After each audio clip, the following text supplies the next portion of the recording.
रशियामध्ये वैद्यकीय शिक्षण घेणाऱ्या 4 भारतीय विद्यार्थ्यांचा 4 जून रोजी वाल्खोव नदीत बुडून मृत्यू झाला होता। 10 दिवसांनी या मृत विद्यार्थ्यांचे मृतदेह भारतातील त्यांच्या मूळ गावी दाखल झाले होते।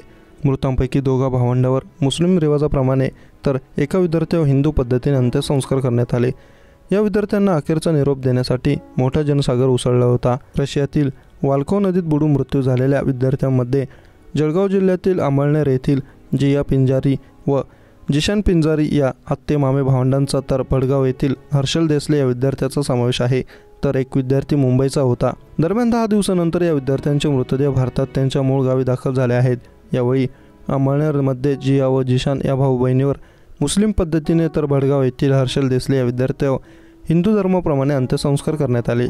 विद्यार्थ्यांच्या अंत्ययात्रेत मोठा जनसमुदाय उसळला होता। या घटनेने समाजजमन देखील सुन्न झाले होते।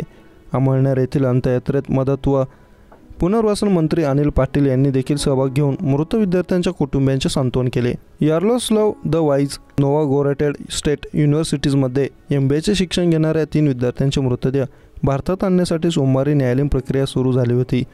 मॉस्कोहून विमानाने दुबई मार्गे मुंबईला 4 विद्यार्थ्यांचे मृतदेह आणले। अमळनेर येथील जिया पिंजारी व जिशान पिंजारीचा मृतदेह घटनेनंतर 4थ्या दिवशी मिळून आला, त्यामुळे न्यायालयीन प्रक्रियेसाठी उशीर झाला होता। सुरुवातीला 4 विद्यार्थ्यांचे मृतदेह दिल्लीत आणण्याचे नियोजन करण्यात आले होते, मात्र दिल्लीहून पुन्हा छत्रपती संभाजीनगर व मुंबईला आणण्यासाठी वेळ लागला असता, त्यामुळे मुंबईपर्यंत विद्यार्थ्यांचे मृतदेह पाठवण्याचा प्रस्ताव रशियातील भारतीय दूतावासाच्या अधिकाऱ्यांना दिला।